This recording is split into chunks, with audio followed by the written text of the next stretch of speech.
Très bien, les gens. J'espère vraiment, vraiment que Rupert Lowe ou même Nigel Farage dira ça à la BBC. Soyez assurés, de grands changements viendront si One Nation en a l'occasion. Le SBS disparaîtra.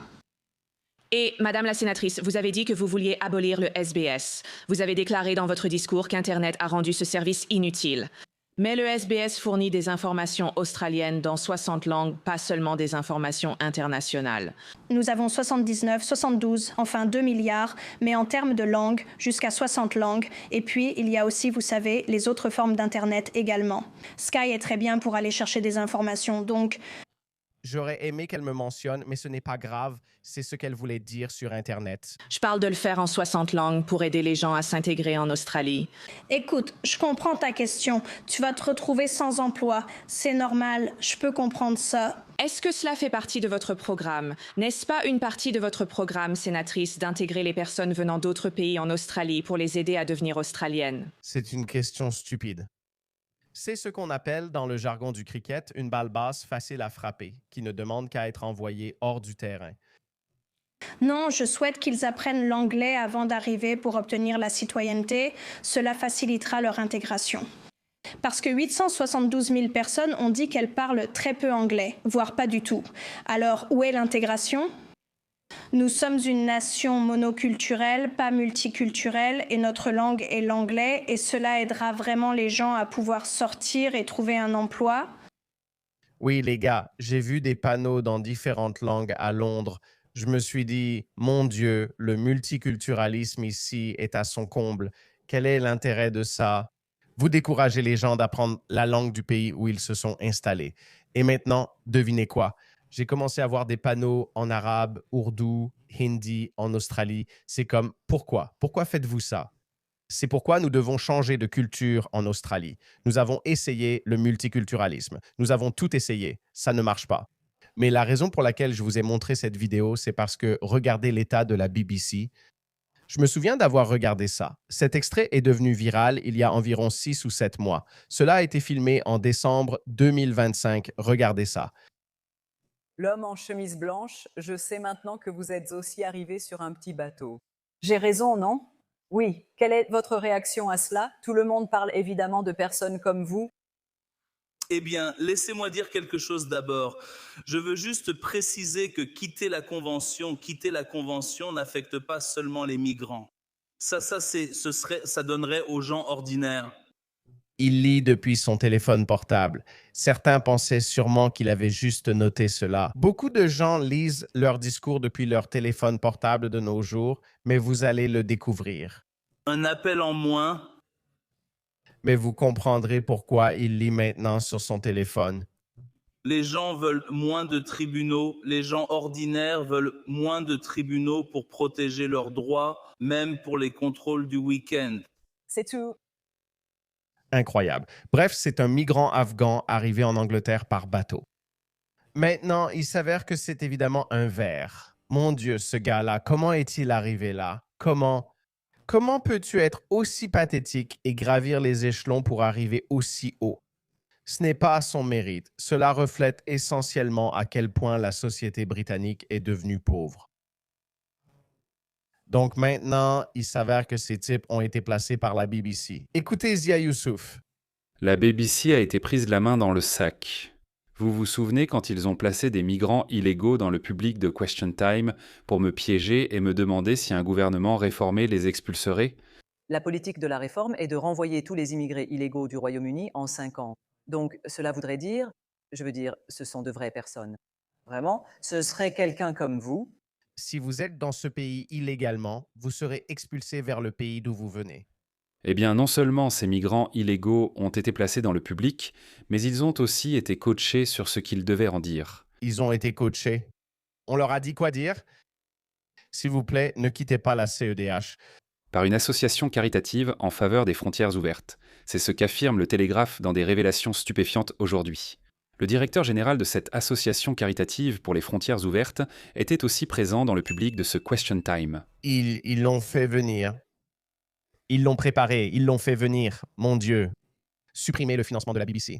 Et il se trouve qu'il a été sélectionné au hasard Bien sûr, par Fiona Bruce pour poser une autre question dans laquelle le peuple britannique s'est fait sermonner. Souvenez-vous à quel point c'était insensé lorsque des hommes qui étaient entrés illégalement dans le pays ont reçu une tribune nationale sur la chaîne publique, rappelez-vous, financée par vous, pour vous faire la leçon sur les mérites d'avoir une frontière sécurisée. Et en fait, l'un d'eux, et j'avais vraiment du mal à y croire, il a commencé à lire depuis son téléphone, ce qui était à l'époque un signe révélateur qu'on lui disait quoi dire et qu'on lui soufflait ses répliques. Il a expliqué pourquoi la Grande-Bretagne ne devrait pas quitter la CEDH et a aussi évoqué le protocole d'Irlande du Nord. Je ne savais pas que des hommes récemment entrés illégalement depuis l'Iran étaient en soudain experts en droit constitutionnel britannique. Maintenant, nous comprenons pourquoi. Ils avaient été placés là et préparés sur ce qu'ils devaient dire, leurs répliques leur ayant été soufflées de par cette association en faveur des frontières ouvertes. La BBC était au courant de cela et ils étaient fins là pour une seule et unique raison: servir de véhicule et de mécanisme à la propagande en faveur des frontières ouvertes de la BBC. Le simple fait qu'ils aient été dans le public est une honte. Le fait que la BBC les cachait est encore pire. J'ai bien peur que la BBC soit moralement en faillite. À ce stade, vous pouvez supposer que toute information vue sur la BBC est en réalité une opération secrète menée par une association caritative pour les frontières ouvertes. ce n'est pas qu'une association pour les frontières ouvertes. Ils ont poussé cette ligne et diffusé de la propagande. Et c'est ce qui arrive quand on reste indécis, parce que je sais que la BBC se fait aussi attaquer par les partisans de la Palestine. Et je peux vous assurer que même en tant que personne pro-Israël, je ne suis pas satisfait de leur couverture. Ils ont qualifié cela de génocide ou ils ont montré de la sympathie envers ceux qui qualifient ce qui s'est passé à Gaza de génocide. Donc la BBC devrait être impartiale, mais elle ne l'est pas. C'est clair. C'est très similaire à ce qui se passe avec notre diffuseur national financé par les contribuables australiens, l'ABC. Et nous avons aussi SBS, qui est, je ne sais pas si c'est entièrement financé par nos contribuables ou seulement partiellement, mais c'est pour cela que Pauline Hanson a dit que SBS devra disparaître. Il faut que ça disparaisse. Je pense qu'il faudra aussi retirer les fonds à l'ABC. Et au Royaume-Uni, ils doivent aussi retirer les fonds à la BBC. Il y a un autre extrait de Zia Youssouf à propos de ce sujet. Écoutons-le. Il est charismatique et s'exprime bien.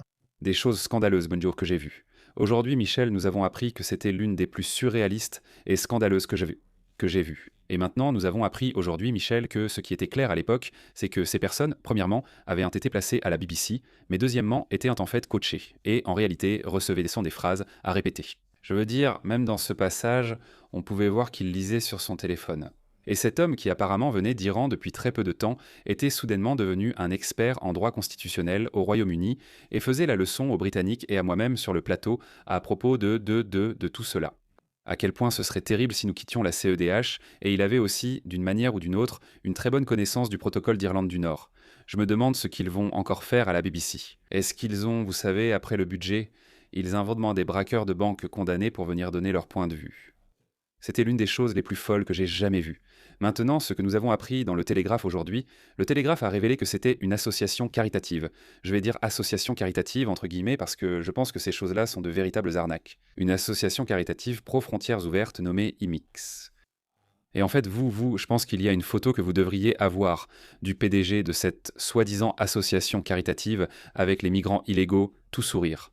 Maintenant, Fiona Bruce aussi. Je suis sûr. Par coïncidence, elle a choisi ces migrants illégaux dans le public et aussi le PDG de cette association caritative. Alors, quand j'ai écrit une lettre à la BBC à l'époque, après cette émission, pour déposer une plainte officielle, j'ai posé une série de questions. L'une des questions que je leur ai posées directement était « Est-ce que ces personnes ont été préparées à poser des questions ?»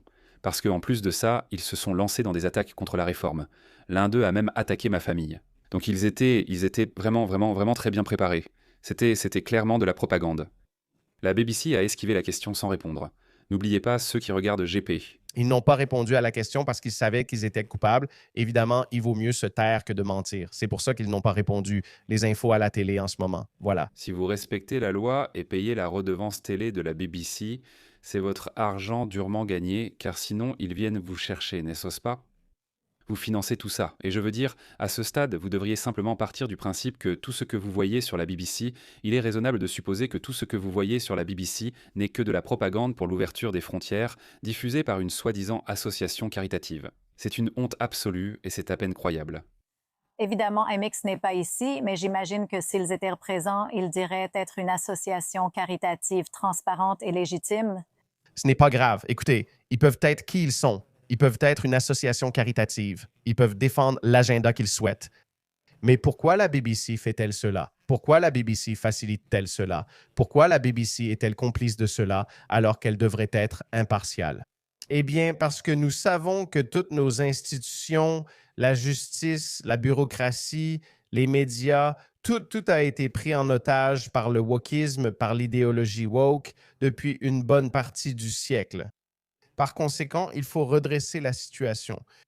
Et les personnes qui ont fait cela doivent être forcées à prendre leur retraite car elles ont littéralement ruiné la plus grande civilisation connue de l'humanité.